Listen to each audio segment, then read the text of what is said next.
verso de 7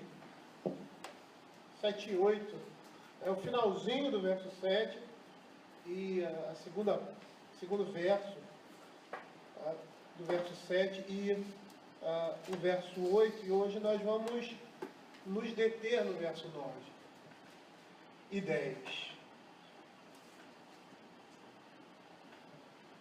E eu vou fazer a leitura do 1 até o verso 10,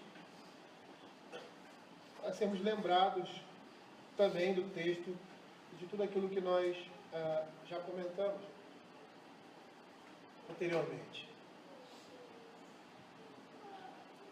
Diz assim a palavra do Senhor: Filho meu, não te esqueças dos meus ensinos e o teu coração guarde os meus mandamentos, porque eles aumentarão os teus dias e te acrescentarão anos de vida e paz. Não te desamparem a benignidade e a fidelidade, ata-os ao pescoço, escreve-as na tábua do teu coração e acharás graças e boa compreensão diante de Deus e dos homens. Confia no Senhor de todo o teu coração e não te estribes no teu próprio entendimento. Reconhece-o em todos os teus caminhos e ele endireitará as tuas veredas. Não sejas sábio aos teus próprios olhos, teme ao Senhor e aparta-te do mal. Será isso saúde para o teu corpo e refrigério para os teus ossos. Honra o Senhor com os teus bens e com as primícias de toda a tua renda, e se encherão fartamente os teus celeiros, e transbordarão de vinho os teus lagares. Nós vimos que os versos de 5 a 9 representam uma lição de piedade, uma vida de piedade, que o filho, aquele que atende à instrução do pai, contida aqui nos primeiros versos, consequentemente terá, se não desprezar os ensinos do Senhor, guardá-los no seu coração, não se afastar da benignidade, da fidelidade, ou seja, da verdade exposta na palavra de Deus, escrevê-la no seu coração, atá-la ao seu pescoço, ou seja, ela vai fazer parte da sua vida em todo e qualquer lugar que for, a palavra de Deus vai acompanhá-la. Então, nos versos de 5 em diante, do verso 5 a 9, nós temos aí uma lição de piedade, ou seja, a demonstração de uma vida piedosa, uma vida que parte daquele que guarda os mandamentos do Senhor e faz com que a sua palavra jamais, para que ele se afaste jamais da sua palavra. E é interessante que essa lição de piedade, confia no Senhor, reconhece, não seja sábio, termina com uma atitude piedosa manifestada através da devoção, santidade e adoração a Deus por meio de seus bens. Honra ao Senhor com os teus bens e com as primícias de toda a tua renda. É um ditado, não sei se é verdadeiro, mas que a última coisa que se converte no homem é o seu bolso. Eu não sei se isso é verdade. Eu acho que conversão ela é completa, né? É lógico que na nossa vida a conversão também, a nossa salvação é progressiva. Ou seja, o desenvolvimento da nossa salvação é progressivo. Nós nascemos em Cristo como crianças, como bebês, e crescemos e amadurecemos com necessariamente a caminhada cristã. Mas essa frase demonstra o egoísmo e a avareza que existe no coração do homem, que às vezes não se entrega de todo ao Senhor, não confia nele e não o reconhece em todos os seus caminhos também nessa área. O pai aqui, Salomão, deseja que seu filho retenha o ensino para que ele passe a ter uma vida piedosa, confiando no Senhor, reconhecendo em todos os seus caminhos, não sendo sábio aos seus próprios olhos. E essa vida piedosa, ela também nos é demonstrada, ela nos é apresentada pela gratidão a Deus em honrá-lo com os nossos bens. E a Escritura está querendo que nós entreguemos o nosso coração ao Senhor em confiança completa à sua sabedoria e que jamais confiemos em nosso coração ou em nossos sentimentos. Isso pressupõe também honrá-lo com os nossos bens. E aí a Escritura vai dizer: honre ao Senhor com os teus bens e com as primícias de toda a tua renda. A admoestação aqui, essa ordem, essa admoestação, nesse verso, ele vai intensificar a obrigação de piedade anterior daquele que é alvo deste ensino, ou seja, daquele que recebe esse ensino e coloca no seu coração, para uma manifestação exterior. E que manifestação é essa? Honrar ao Senhor com os seus bens e com as primícias de toda a sua renda. Mas o que seria isso? Abra o Provérbios capítulo 14, verso 31. Olha o que a palavra de Deus diz. É lógico que nós temos uma ideia do que seja isso. Mas eu gostaria de chamar a atenção para os irmãos, uma coisa que às vezes nós não percebemos. O que oprime ao pobre insulta aquele que o criou, mas a este honra, a Deus, o que se compadece do necessitado. Por vezes nós pensamos que a honra a Deus, nesse âmbito, ou seja, no âmbito financeiro, no âmbito das nossas finanças, seria somente contribuir em dízimos e ofertas para a igreja. Mas nós vamos perceber que não é só isso. Nós honramos a Deus também, e é isso que o texto de Provérbios está dizendo. O que aquele que oprime ao pobre vai insultar a Deus, mas vai honrar a Deus aquele que se compadece do necessitado. Ou seja, nós honramos ao Senhor também, nós glorificamos a Ele quando ajudamos nossos irmãos que estão necessitados. Isso é extremamente importante na vida da igreja. É tão importante e vital isso na vida da igreja, que o Senhor Jesus vai classificar, numa das suas parábolas, como aqueles que se diferenciam, ou seja, aqueles que estão à sua direita, como os que socorrem os necessitados, porque dessa forma estão socorrendo a Ele mesmo. E é lógico que Ele está falando no âmbito da igreja. Eu vou até abrir um parênteses aqui, que eu ia falar mais adiante sobre isso. Não é que você não possa socorrer os necessitados de fora, mas a prioridade, o que a palavra de Deus fala, está se referindo especialmente, em primeiro lugar, aos irmãos em Cristo Jesus. Abram aí Mateus capítulo 25, nos versos 34 e 36, a palavra de Deus diz assim: então dirá ao rei aos que estiverem à sua direita: vinde benditos de meu Pai, entrai na posse do reino que vos está preparado desde a fundação do mundo, porque tive fome e me deste de comer, tive sede e me deste de beber, era forasteiro e me hospedaste, estava nu e me vestiste, enfermo e me visitaste, preso e foste ver. Percebam o que o texto está dizendo: honra a Deus aquele que auxilia o necessitado, se compadece dele. E o Senhor Jesus está dizendo que esses seus pequeninos, é como se ele fosse recebesse isso. É como se estivesse fazendo isso para Cristo, diretamente. No verso 37 diz assim: então perguntarão os justos: Senhor, quando foi que tivemos com fome e te demos de comer, ou com sede e te demos de beber? Verso 40, o rei respondendo lhe dirá: em verdade vos afirmo que sempre que o fizeste a um destes meus pequeninos irmãos,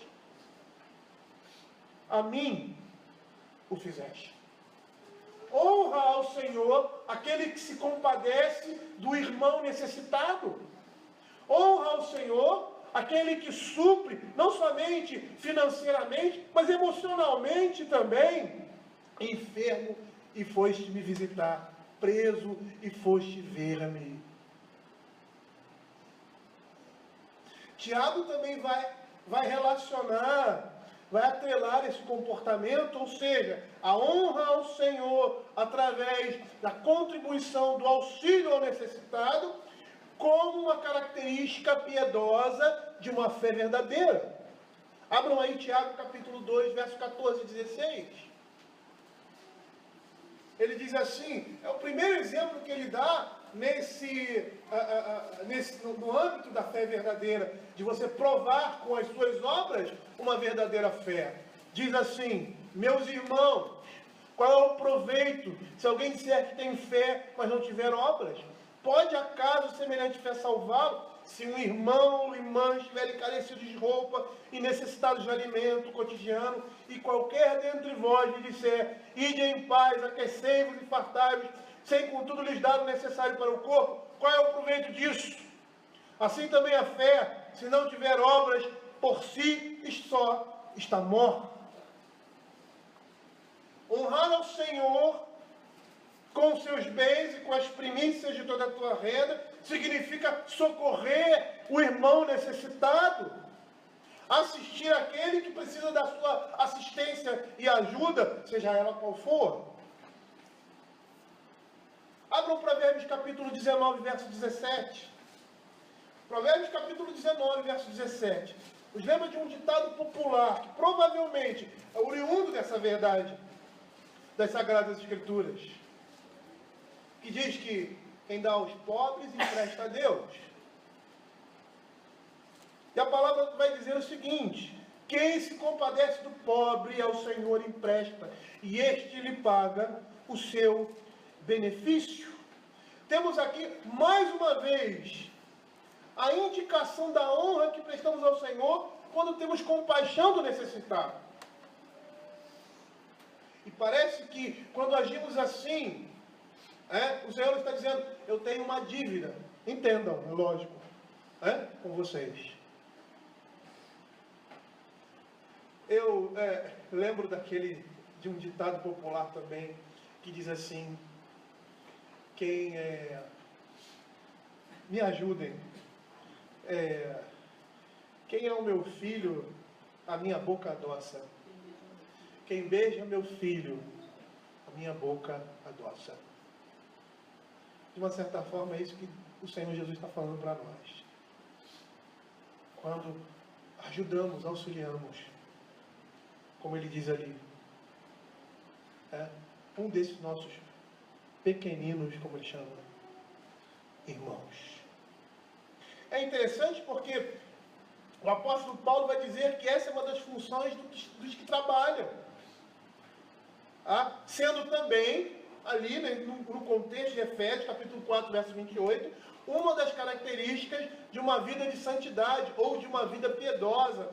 Quando lá no capítulo 4, verso 28, o apóstolo Paulo diz assim em Efésios, aquele que furtava, não furte mais, antes trabalhe fazendo com as próprias mãos o que é bom, para que tenha com que acudir ao necessitado. Ou seja, honrar ao Senhor com seus bens significa que estaremos atentos às necessidades dos nossos irmãos para supri-las. Percebam aqui no verso 10 de Provérbios, que o Senhor promete prosperidade ao membro da sua aliança que o adora dessa forma. Por quê? Pois se pode confiar que esse indivíduo vai usar a sua riqueza para ajudar aos irmãos necessitados. Matthew Henry, fazendo um comentário a respeito desse texto, desse verso, ele diz assim, ele não diz vossas bolsas, mas sim vossos celeiros, não vossos guarda-roupas, mas vossos lagares. Deus vos abençoará com o aumento daquilo que é para o uso, não para ostentação ou adorno, para gastar e consumir, não para acumular e armazenar. Aquele que faz o bem com aquilo que tem, terão mais com o que o fazer. Honra o Senhor com teus bens. É interessante porque essa palavra aqui, honrar no original, e até na nossa língua, ela significa literalmente ser pesado. A palavra honrar parece do substantivo que tem essa ideia. Ou seja, o verbo tem essa ideia de ser pesado. Significa estimar uma pessoa como sendo valiosa e declará-la como tal a fim de dar o peso e a importância social devida. É o substantivo aí, honra, vem dessa palavra do verbo honrar no original hebraico, que tem essa ideia, ser pesado. Por quê? Da ideia de alguém que recebe, que tem valor, que tem peso, né? Linguagem metafórica aqui, de importância para você. Agora, percebam que esta honra aqui não é feita por meio de palavras. Muitas vezes nós podemos honrar o Senhor com as nossas palavras. Mas aqui a honra, ela se dá por meio de um ato concreto, de prestar tributo a Deus a partir daquilo que você tem, dos seus bens. E a palavra bens aqui tem a ideia de abundância, riqueza. O que nós temos aqui diante de nós é que a palavra de Deus está nos dizendo que devemos abençoar outros com aquilo que Deus tem nos abençoado. Essa é a ideia. Aquilo que é abundante em nós devemos compartilhar com aqueles que não têm, ou que temporariamente necessitam. Lá em 1 Timóteo capítulo 6, versos de 6 a 8, diz assim: de fato, grande fonte de lucro é a piedade com o contentamento, porque nada temos trazido para o mundo, nem coisa alguma podemos levar dele, tendo sustento e com que nos vestir, estejamos contentes. Às vezes o nosso grande problema é não entender que nós temos mais daquilo que necessitamos, que o Senhor tem nos dado mais daquilo que precisamos, que o Senhor tem enchido os nossos celeiros, e nós não temos visto isso por causa da ingratidão e por causa da perspectiva desse mundo. Que quanto mais, melhor. Quanto menos, pior. E não é bem assim. Não é?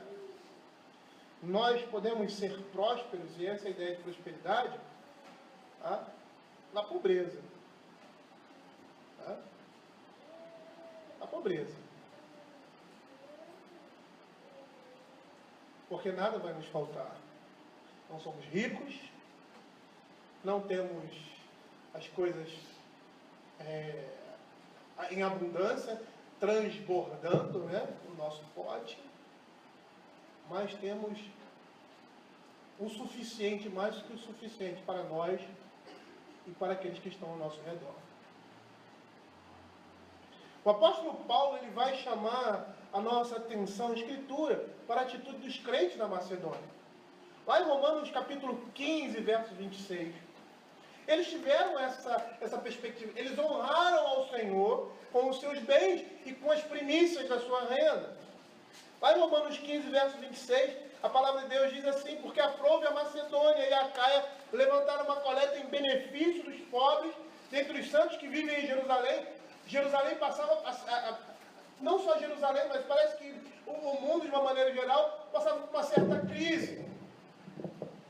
E principalmente ali, em Jerusalém, as coisas se agravavam. Estavam se agravando. E a atitude dos crentes da Macedônia, que foram fruto do trabalho e do ministério daqueles homens, daquelas pessoas, daqueles crentes ali de Israel, eram filhos, vamos dizer assim, na fé deles, se sentiram tocados em ajudá-los. E percebam a narrativa, ou seja, a descrição que o apóstolo Paulo faz, lá em 2 Coríntios capítulo 8, versos de 1 a 6, a respeito disso. Também, irmãos, vos fazemos conhecer a graça de Deus concedida às igrejas da Macedônia, porque no meio de muita prova de tribulação, manifestam a abundância de alegria, e a profunda pobreza deles superabundou em grande riqueza de sua generosidade.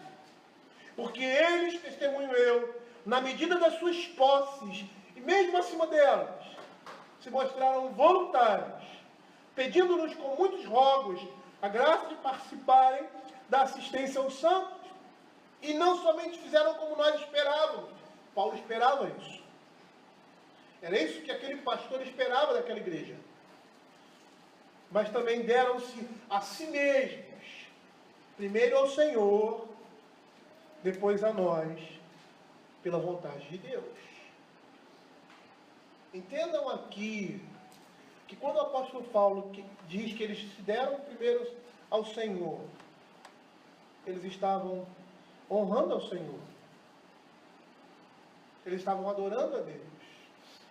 Eles temiam ao Senhor. E esse temor gerou esse tipo de sentimento, esse tipo de comportamento na vida dele. Queridos, nós temos muito mais daquilo que necessitamos.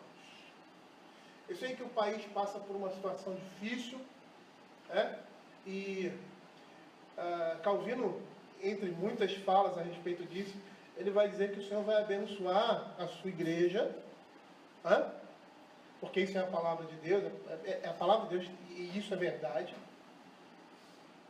Mas que muitas vezes, por causa das circunstâncias, nós iremos passar por determinadas situações que toda a sociedade passa. Nós não estamos livres, ninguém está livre disso. Nós precisamos reconhecer, mesmo nesses momentos, que temos muito mais daquilo que necessitamos. Pois o Senhor é misericordioso para conosco. Lá em Mateus capítulo 5, verso 45, a palavra de Deus vai nos dizer que essas coisas Ele não só dá para os crentes, mas Ele dá de forma generalizada, quando diz assim: para que vos torneis filhos do vosso Pai Celeste, porque Ele faz nascer o seu sol sobre maus e bons, e vir chuvas sobre justos e injustos. Mais adiante nós vamos ver que a abundância, o suprimento, a bênção de Deus decorrente da relação do pacto que Ele fez conosco. Mas nós vamos perceber que a bondade geral de Deus, ela alcança todos os homens nessa área. Porque isso não é, na realidade, isso não é um fim em si mesmo. A riqueza, os bens, as coisas materiais, não são um fim em si mesmo. Mas são instrumentos de Deus para nos testar, para aplicar a sua graça na vida do seu povo e para também abençoar outros. Triste o homem que não vê dessa forma. Triste o homem que não tem esse tipo de sentimento, de entendimento. Porque ele está deixando de ser abençoado por Deus. Porque mais bem-aventurado é aquele que dá do que aquele que recebe, segundo a palavra de Deus. E se as pessoas do mundo entendem, muitas vezes, entendem isso pela sabedoria comum, pelo entendimento geral, quanto mais nós, com maior profundidade, precisamos entender que a fonte de toda riqueza e todo bem que temos é o Senhor.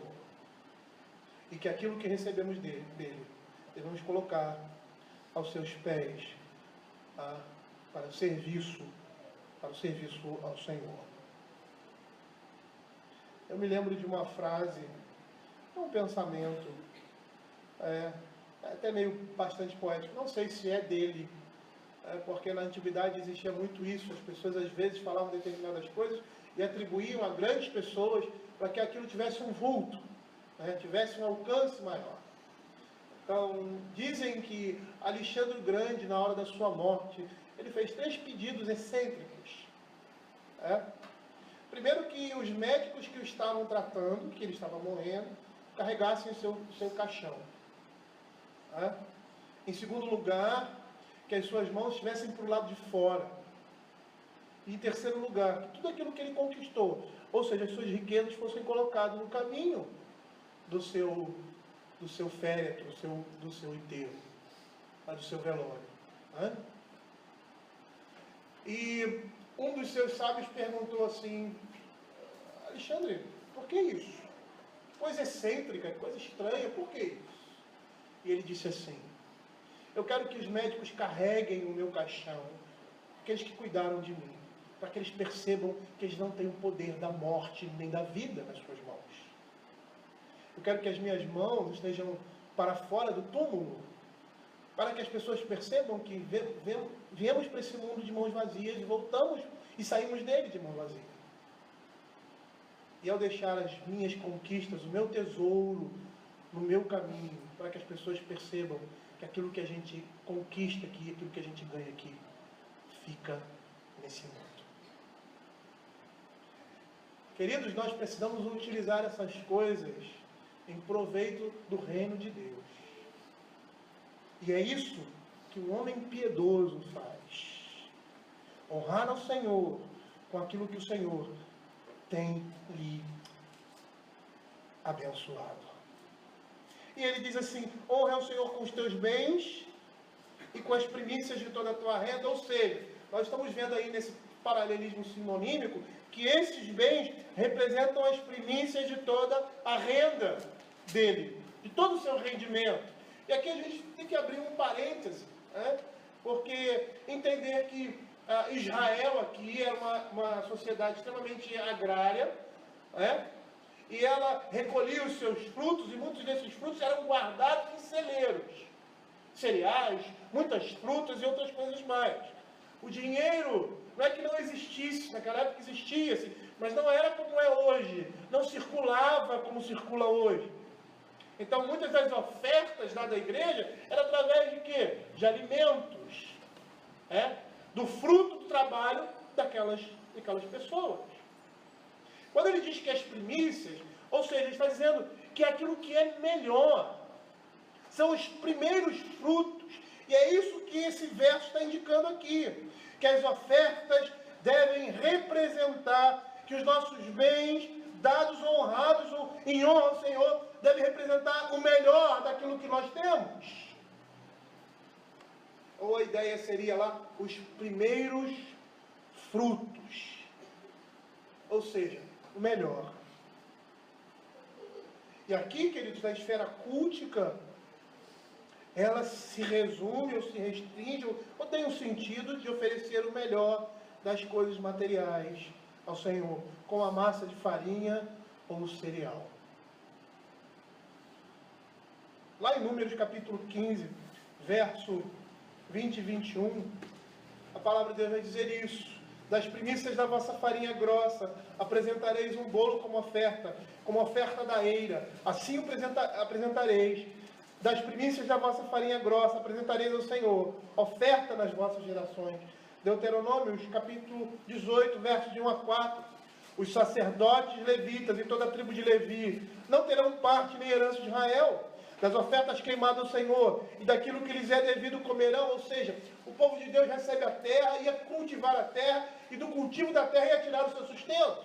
Mas os levitas não tinham essa característica. Eles não receberam terra para cultivar, eles não receberam terra para trabalhar. Por mais que trabalhassem fora do seu turno, no seu próprio sustento, na terra que lhe foi dada, mas a ideia aqui é que eles iriam depender do Senhor. Pelo que não terão herança no meio de seus irmãos. O Senhor é a sua herança, como lhes tem dito. Será este, pois, o direito devido aos sacerdotes da parte do povo, dos que ofereceram sacrifício, seja gado ou rebanho, que darão ao sacerdote a espádua e as queixadas e o busto. Dar-lhe-ás as primícias do teu cereal, do teu vinho e do teu azeite, e as primícias da tosquia das tuas ovelhas, porque o Senhor teu Deus escolheu de entre todas as tribos para ministrar em nome do Senhor, ele e seus filhos, todos os dias. Ou seja, ao honrarem os sacerdotes que ministravam, aos levitas que ministravam ao povo, eles estavam honrando ao Senhor. Eles deveriam oferecer ao Senhor aquilo que era de melhor. E aquilo que era de melhor iria para os sacerdotes. Eu me lembro do meu tempo de seminário, eu já falei isso aqui. E seminarista, coitado, tá perdido. Seminarista perdido. E eu me lembro que tinha um pessoal que pegava as esposas de seminaristas, alguns seminaristas, levavam para sua casa, onde tinham algumas roupas e doações para esses irmãos. E uma vez a Simone foi. E ela voltou decepcionada. Eu já fiz comentário aqui. Tá? Tinham roupas íntimas que eram dadas para as esposas, usadas, às vezes sem elástico. Brinquedos quebrados. Coisas assim, roupas, tá? Que você nem joga fora, você queima. E quando a Simone me falou aquilo, eu falei, cara, olha, sinceramente, isso me entristece profundamente. Tá? Me entristece profundamente.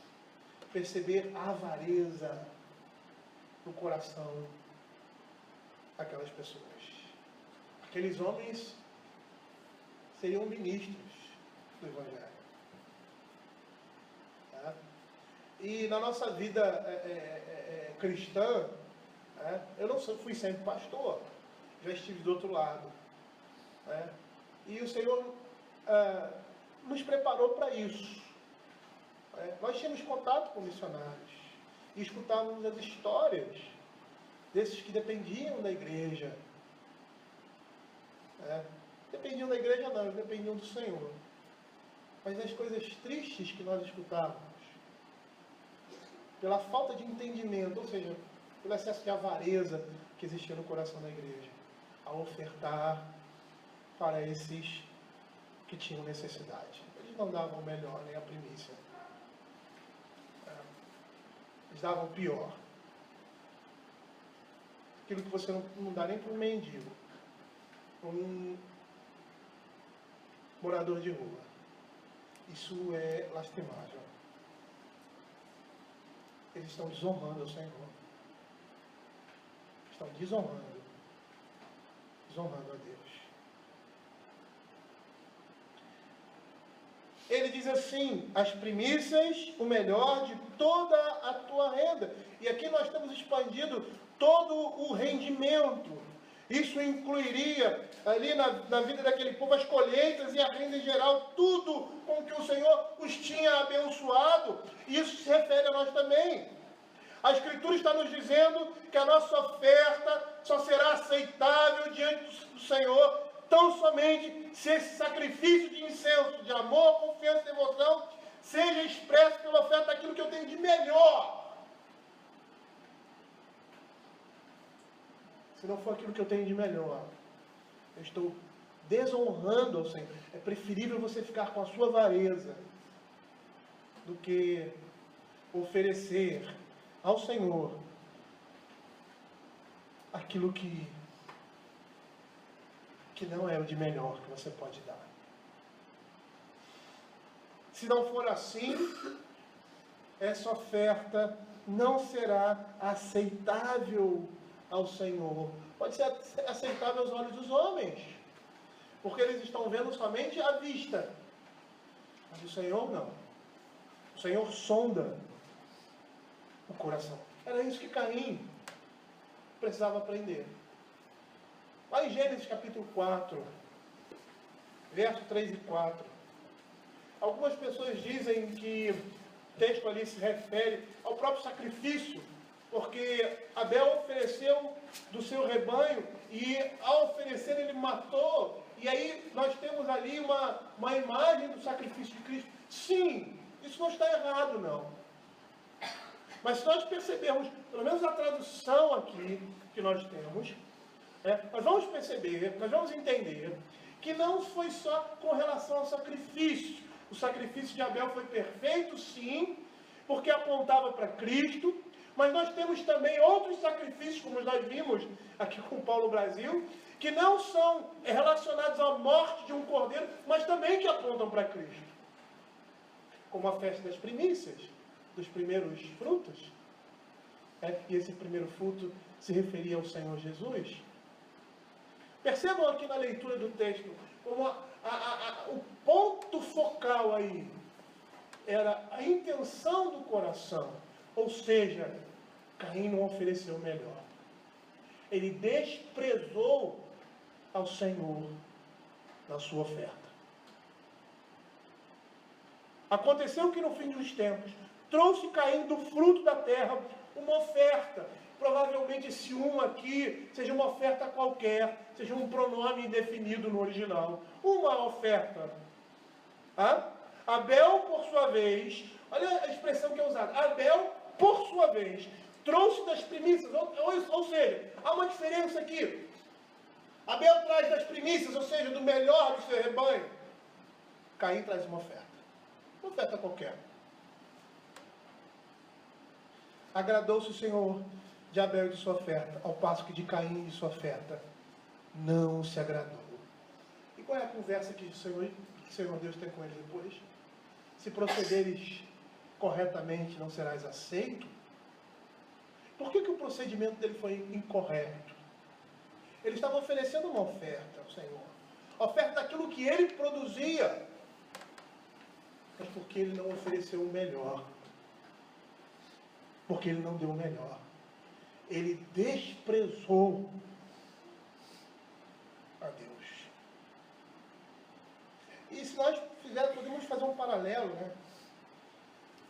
Por quê? Porque muitos irmãos, no meio da cristandade, dão o dízimo do que sobra dos seus rendimentos. Outros negligenciam os dízimos e ofertas ao Senhor. Mas se queremos honrar a Deus, ou seja, se queremos não desprezar ao Senhor, devemos dar o melhor para Ele. Sejam em nossas ofertas direcionadas para a igreja, sejam em nossas ofertas direcionadas para irmãos necessitados. Honra o Senhor com os teus bens e com as primícias de toda a tua renda. E o que acontece? Percebam que nós falamos desde o início que a estrutura pelo menos desses 12 versos que nós estamos analisando, há uma demonstração e uma explicação motivadora, ou seja, seria um reforço, uma consequência que reforçaria a ordem do filho em obedecer e fazer aquilo que o pai está dizendo. Não desprezar, ou seja, não esquecer dos ensinos, dos seus mandamentos, guardá-lo no seu coração. Por quê? Vou fazer isso? Porque vão aumentar os nossos dias, vão acrescentar anos de vida e paz. Não se afastar da benignidade e da verdade ou fidelidade da palavra de Deus. Por quê? Porque nela vamos achar boa compreensão diante de Deus e dos homens. Confia no Senhor, reconhece e Ele endireitará as tuas veredas. Não sejas sábio aos teus próprios olhos, teme ao Senhor, aparta o mal, será isso saúde. Honra ao Senhor e se encherão. Essas são as consequências da obediência àquilo que Deus está falando aqui ao nosso coração. Se encherão fartamente os teus celeiros. A parte divina da aliança responde de maneira equivalente à obediência. Lá em Deuteronômio capítulo 28, verso 8, abram aí. Diz assim: o Senhor determinará que a bênção esteja nos teus celeiros e em tudo que colocares a mão, e te abençoará na terra que dá o Senhor teu Deus. E essa promessa aí é uma promessa de quê? Decorrente de quê? Da obediência à palavra do Senhor. Quando obedecemos a palavra do Senhor, as consequências vêm porque estão implícitas dentro daquele mandamento. Da mesma forma que as consequências do pecado estão implícitas na atitude do pecado. É a consequência natural. É aquilo que é trazido por ele, por aquele mandamento, por aquela ordem ou por aquela desobediência. Uma coisa está diretamente ligada à outra. Abram Deuteronômio capítulo 15, verso 13.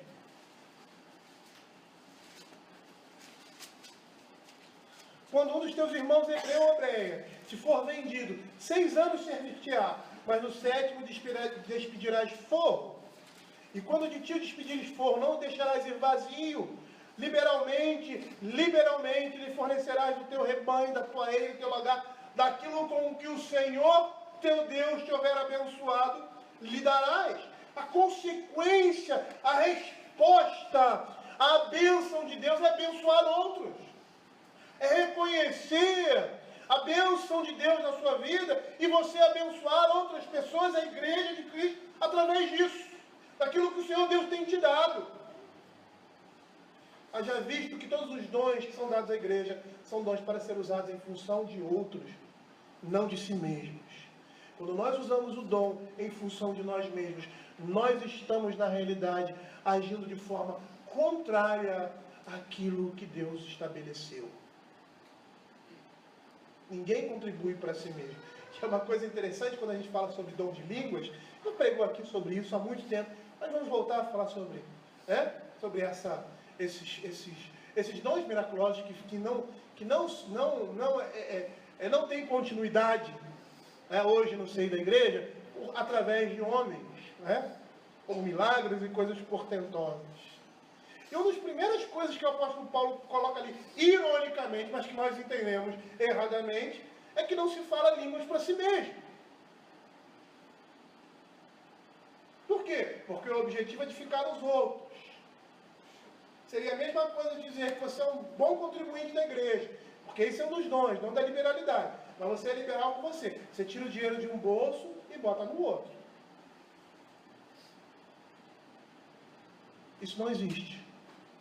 Os dons são elementos de Deus para serem exercidos em função de outras pessoas, não de nós mesmos. E quando estamos fazendo isso, nós estamos quebrando, destruindo, sei lá, tornando vil. É como você querer usar um automóvel e botar dentro da água. É isso. Né?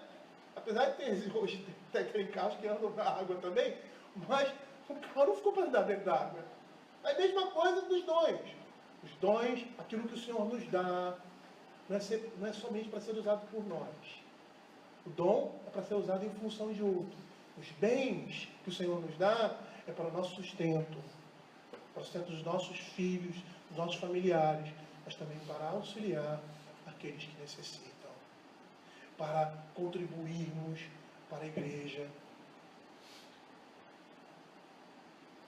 para lançarmos aos pés do Senhor. Muitos têm utilizado esse artifício de forma indevida e profana. Já diz o apóstolo Paulo que fonte de lucro é piedade. Ele diz isso. E fala isso de uma forma ambígua. Por quê? Porque a piedade é fonte de lucro, mas também é fonte para elementos ou indivíduos mal intencionados, ou seja, lobos, se utilizarem disso para tirarem proveito de si mesmos, para si mesmos. Eles vão receber a justa punição do seu erro. E aqui, queridos, nesse contexto, nesses textos, fica claro que é o Senhor que nos abençoa para termos aquilo que necessitamos. E o que temos em abundância. Tudo vem da mão do Senhor. E a postura que nós devemos ter diante disso nos é mostrada pela própria Escritura. As palavras ali, em Provérbios capítulo 30. Abre aí, Provérbios capítulo 30. De subsistência nesse mundo. Porque muitos que querem se tornar ricos caem em grande cilada e se afastam de Deus. Olha o que diz Provérbios capítulo 30, verso de 8 e 9. E aqui nós estamos vendo aquilo que Deus estabeleceu para nós, como povo de Deus. Não é que não vai haver ricos no nosso meio. Vai haver sim pessoas ricas, muito abastadas. Mas o princípio ordinário aqui é esse. O Senhor vai nos dar aquilo que é necessário, que é necessidade, e vai nos abençoar dentro dessa esfera. Ninguém vai entrar para o Evangelho, vai abraçar a fé cristã e vai se tornar milionário. Você até pode ser milionário e continuar sendo. Ou pode já ter nascido como milionário e vai continuar. Ou o Senhor preparou que no seu trabalho, na sua atividade, com muito trabalho, você vai se tornar um homem abastado. Mas essa é a vontade de Deus para a sua igreja. Afaste de mim a falsidade, verso 8 e 9. E a mentira. Não me deixe a pobreza nem a riqueza. Dai-me o pão que me for necessário, para não suceder que, estando eu farto, te negue e diga: quem é o Senhor? Ou que empobrecido venha furtar e profane o nome de Deus. Essa é a vontade de Deus para todos nós. É por isso que você olha para a sociedade e poucas pessoas são ricas, sejam elas crentes ou não. Nós temos pessoas mais pobres ou de situação mediana do que pessoas ricas. Até mesmo daqueles que vivem na miséria. Porque aqueles que querem ficar ricos, muitas vezes dizem: eu quero ficar rico para contribuir na obra do Senhor. E isso é uma grande mentira, uma grande falácia. Muitas vezes. Não estou dizendo que todo mundo que diga isso, eu já vi pessoas dizendo isso, pessoas piedosas, e praticavam isso realmente. Mas muitas vezes é um discurso de avareza e de egoísmo profundo. Olha o que diz 1 Timóteo capítulo 6, de 9 a 10. Ora, os que querem ficar ricos caem em tentação e cilada em muitas concupiscências insensatas e perniciosas, as quais afogam os homens na ruína e perdição. É interessante você falar sobre essas questões nesse contexto, porque é um contexto em que a Bíblia está dizendo que você vai ter abundância, que o Senhor vai te abençoar financeiramente.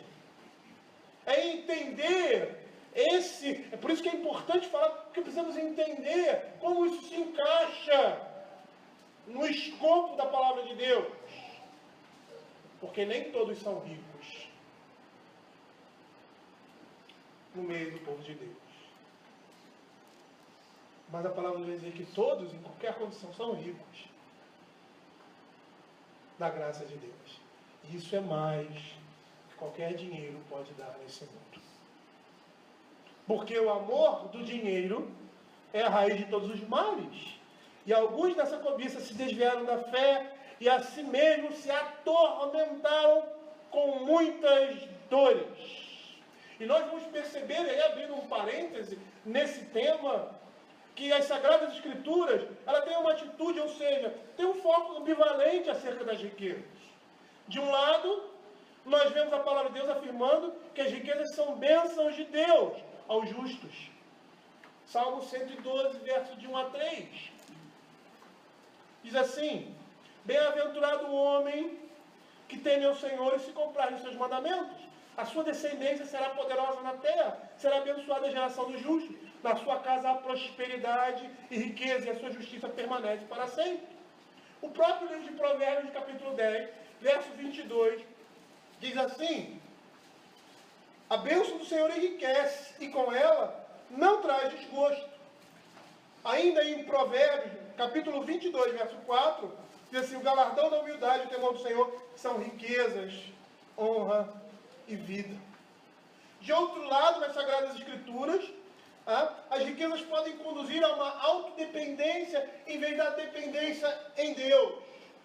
Como no caso lá de Efraim, em Oséias capítulo 12, versos de 8 a 9, que diz assim: Efraim, mercador, tens nas mãos balança enganosa e ama a opressão, mas diz: contudo me tenho enriquecido, adquirido grandes bens em todos os meus esforços, não acharão em mim iniquidade alguma, nada que seja pecado. E Deuteronômio capítulo 8. Abram Deuteronômio capítulo 8. Versos de 11 a 14 e de 17 a 18 diz assim: guarda-te, não te esqueças do Senhor teu Deus, não cumprindo os seus mandamentos, os seus juízos e os seus estatutos que hoje te ordeno, para não suceder que depois de teres comido e estiveres farto, depois de haver edificado boas casas e moradas nelas, depois de se multiplicar os teus gados e os teus rebanhos, e se aumentar a tua prata e o teu ouro, e ser abundante tudo quanto tens, se eleve o teu coração, e te esqueças do Senhor teu Deus, que te tirou da terra do Egito, da casa da servidão. Versos 17 a 18. Não digas, pois, no teu coração: a minha força e o poder do meu braço me adquiriram essas riquezas. Antes te lembrarás do Senhor teu Deus, porque é Ele o que te dá a força para adquirir riquezas, para confirmar a aliança que sob juramento prometeu a teus pais, como hoje se vê. Nós vamos perceber por essa atitude, ou por esse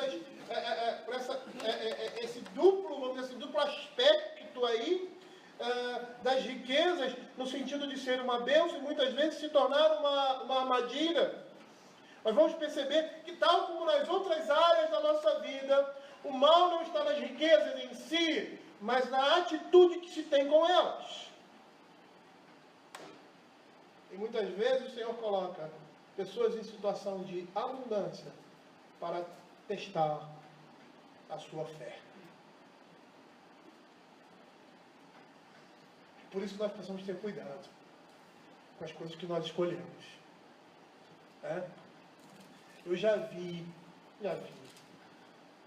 mães, mulheres casadas, com filho, com família, dizendo que recebeu uma bênção de Deus, porque agora conseguiu um emprego que vai fazer com que ela saia de casa e às vezes fique fora por alguns tempos.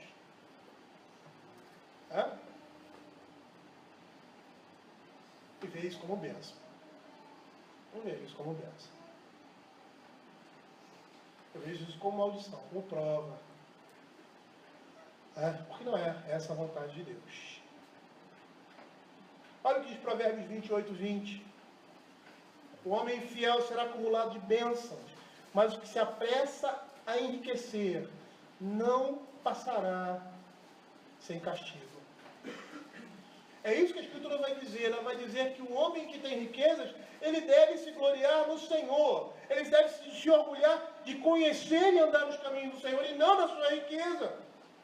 Por quê? Porque o próprio apóstolo Paulo, lá em 1 Coríntios, capítulo 1, versos 29 e 30, ele vai dizer assim: Deus escolheu as coisas humildes do mundo e as desprezadas e aquelas que não são, para reduzir a nada as que são, a fim de que ninguém se vanglorie na presença de Deus, mas vós sois dele, em Cristo Jesus, o qual nos tornou, da parte de Deus, sabedoria, justiça e santificação em honra e redenção.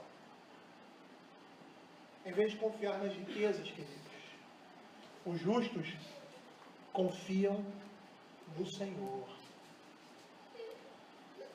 A palavra de Deus diz que quando honramos ao Senhor com os nossos bens, os nossos celeiros se enchem fartamente. E seria interessante nos lembrar o que Matthew Henry diz, mais uma vez, a respeito desse verso. Ele diz assim: ele não diz vossas bolsas, mas sim vossos celeiros. Não vossos guarda-roupas, mas vossos lagares. Deus os abençoará com o aumento daquilo que é para o uso, não para ostentação ou adorno, para gastar e consumir, não para acumular e armazenar. Aqueles que fazem o bem com aquilo que terão, com aquilo que têm, terão mais com o que fazer. É por isso, queridos, que nem todos são ricos. E quando nós temos aquilo que nos é necessário, ou quando às vezes nos falta, nós precisamos confiar no Senhor, porque Ele vai cumprir a sua promessa. A ideia aqui de fartamento se refere à saciedade. Está pressupondo que Deus, o Criador da vida, vai recompensar o verdadeiro adorador, sustentando a sua vida. E é isso que Deuteronômio 28 quer dizer, 8 que nós vemos anteriormente, das bênçãos relativas à obediência. O Senhor determinará que a bênção esteja nos seus celeiros, e em tudo que colocares a mão te abençoará na terra que te dá o Senhor. O Criador vai recompensar, sustentando-nos e dando aquilo que nos é necessário. E muito mais daquilo que é necessário, nós vamos receber. Porque qual é o irmão aqui que, por mais pobre que seja, não tem a sua geladeira farta, não vive com alegria e singeleza de coração, E por mais que esteja passando dificuldade, o Senhor tem sustentado. E aí, meus irmãos, cabe a nós como igreja sermos sensíveis a isso. Não só individualmente, mas como igreja. O nosso presbitério, ele vem sempre lutando com as igrejas para eles darem a contribuição para o presbitério, que não se chama dízimo, mas é contribuição para o presbitério. Há uma grande discussão com relação a isso. E muitas vezes as igrejas não têm condições de fazer isso, porque não tem arrecadação. E eu lembro que o presidente do presbitério, reverendo Genésio, ele bate muito nessa tecla, sabe por quê? Porque nós temos acho que 5 igrejas, né? 6, 7 igrejas, em torno disso. Eu acho que só tem 2 igrejas que sustentam seus pastores. Que é a nossa igreja, a igreja de Caraí. E olha que a nossa igreja não é uma igreja rica. Estava conversando com o tesoureiro aqui, ele falou, e aí, como é que tá? Não, tá 0-0. Ai, ótimo. Tá 0-0 porque eles estavam 1-0 para as despesas. E ele bate muito nessa tecla por quê? Porque a maioria dos pastores são sustentados pelo dinheiro do presbitério. As igrejas às vezes não podem pagar. E alguns recebem integral, outros a complementação do seu salário. O piso do nosso presbitério é baixo. Mas por incrível que pareça, é muito melhor do que muito presbitério que tem por aí.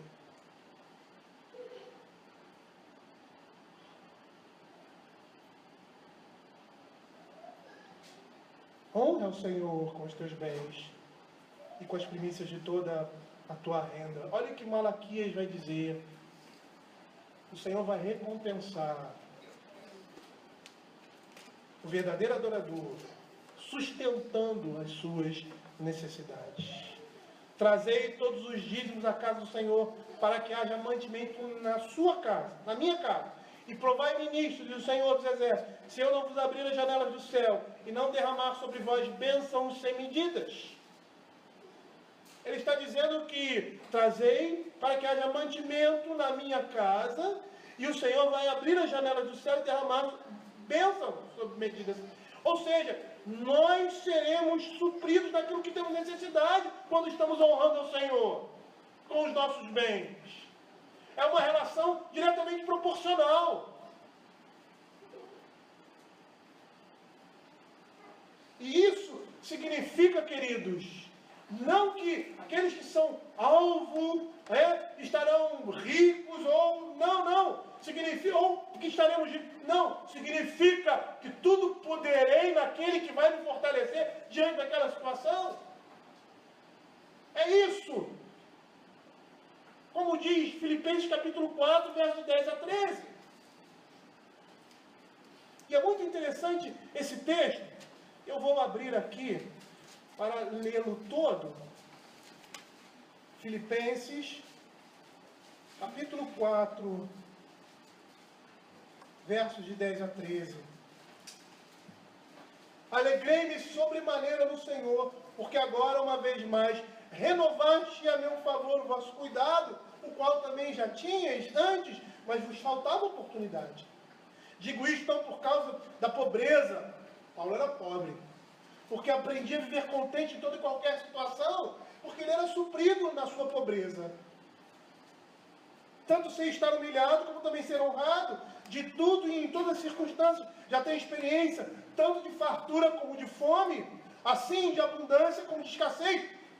Tudo posso naquele que me fortalece. Por que Paulo diz isso? Por que Paulo podia passar necessidade muitas vezes? Por que Paulo podia ser humilhado muitas vezes? Por que Paulo podia passar determinadas circunstâncias? Porque o Senhor fortalecia, o Senhor estava fazendo com que ele prosperasse. Até mesmo na dificuldade. A palavra de Deus diz, transbordarão de vinho os teus lagares. E a ideia aqui é que o homem piedoso terá sempre um suprimento pleno e adequado de alimento e bebida. Isso significa dizer que o Senhor vai providenciar, ou por meio da igreja, ou por meio de algum irmão, ou deixá-lo naquela situação por um determinado tempo, mas esse tempo vai acabar. Porque como as palavras do rei Agur, é isso que Deus quer fazer na nossa vida. É esse desejo que Ele quer que nós tenhamos. Senhor, me dá aquilo que é necessário. Não me dá nada além daquilo que eu preciso, nem aquém daquilo que eu preciso, para que não peque diante do Senhor.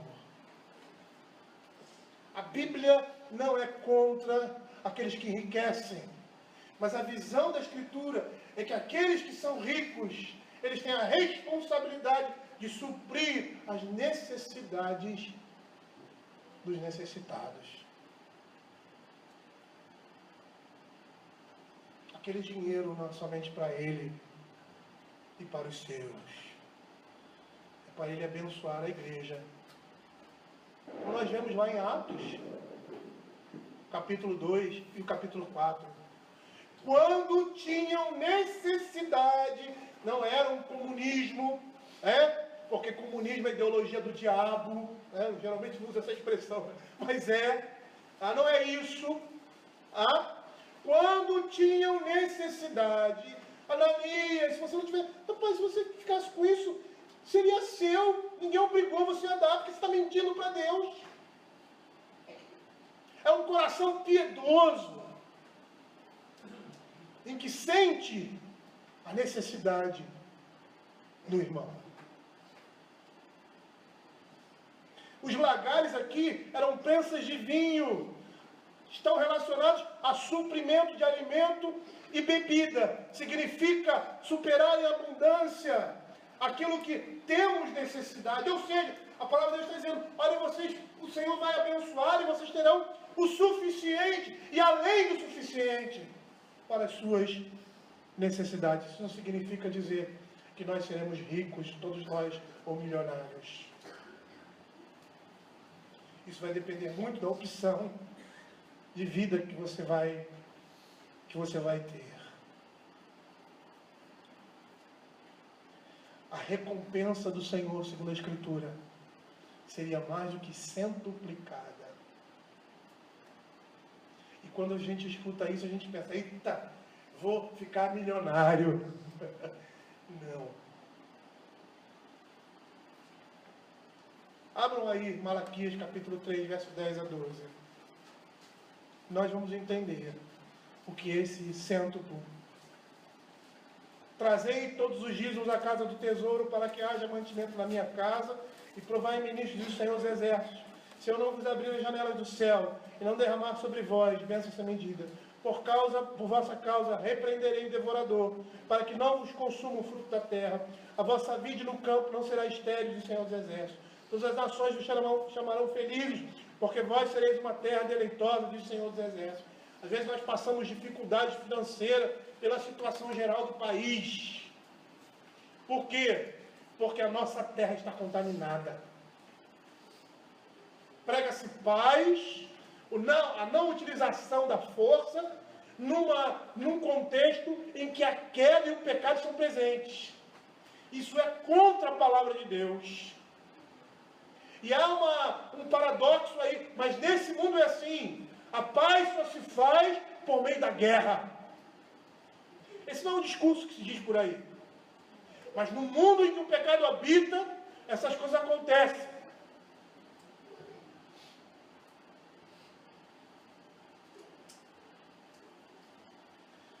E muitos estão passando dificuldades. Na nossa igreja e por aí afora. Irmãos crentes. Por quê? Por causa do pecado da nação. E nós estamos inseridos nisso, direta ou indiretamente. Como povo de Deus ali sendo transferido para a Babilônia. E o que o Senhor disse para eles? Vocês vão ser escravos, que é na escravidão de vocês que eu vou abençoá-los. As pessoas não entendem que no deserto é onde Deus se manifesta de uma forma tão clara aos nossos olhos. Não porque fora dele não se manifeste, mas porque só assim nós conseguimos ver a Deus.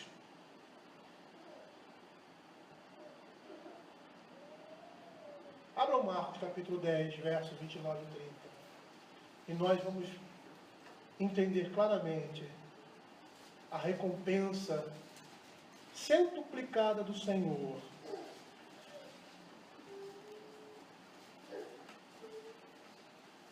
Tornou Jesus, é verdade vos digo que ninguém há que tenha deixado casa, ou irmãos, ou irmãs, ou mãe, ou pai, ou filhos, ou campos por mim, por amor de mim, por amor do Evangelho. O contexto é do filho pródigo. O contexto aí é daquele rapaz, jovem rico. Jovem rico, esse é o contexto.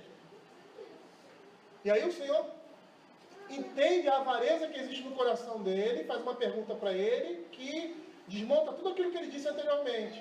E aí Pedro diz, nós tudo deixamos de te seguir, Senhor.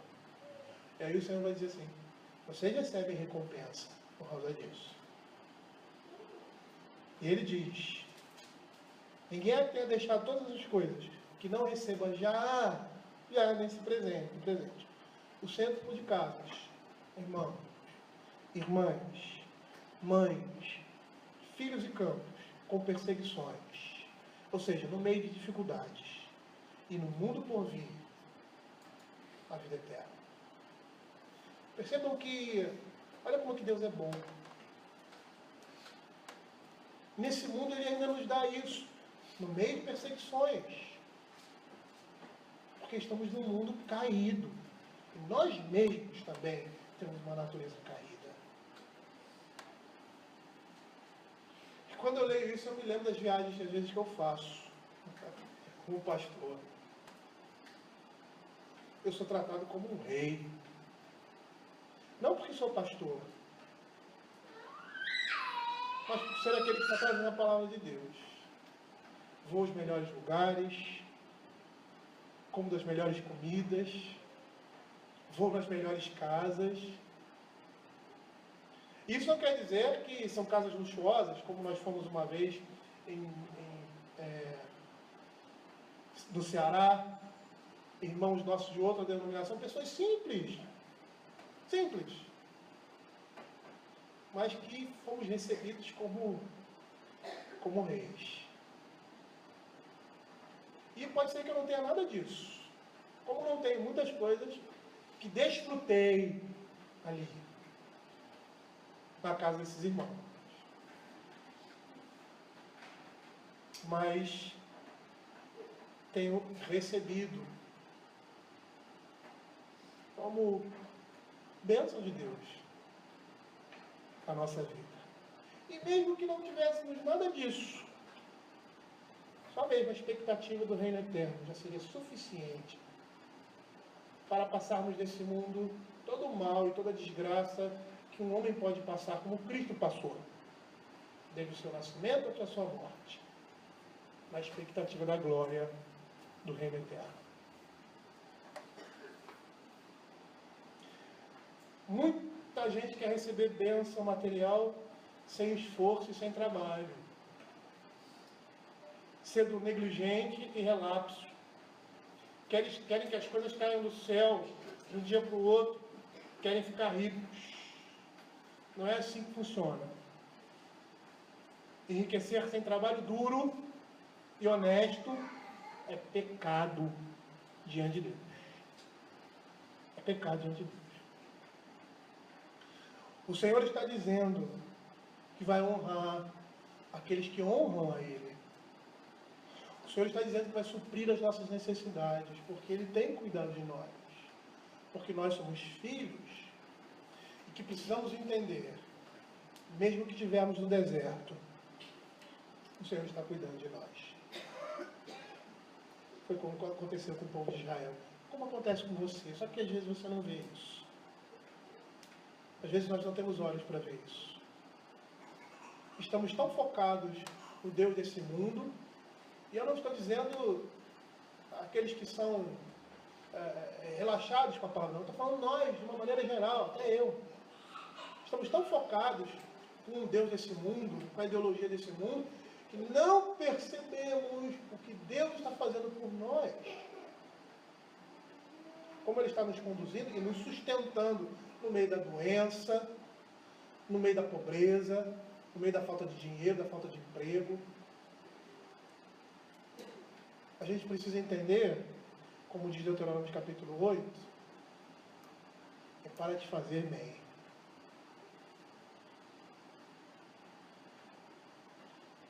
Para te fazer bem. Essas são promessas do Senhor.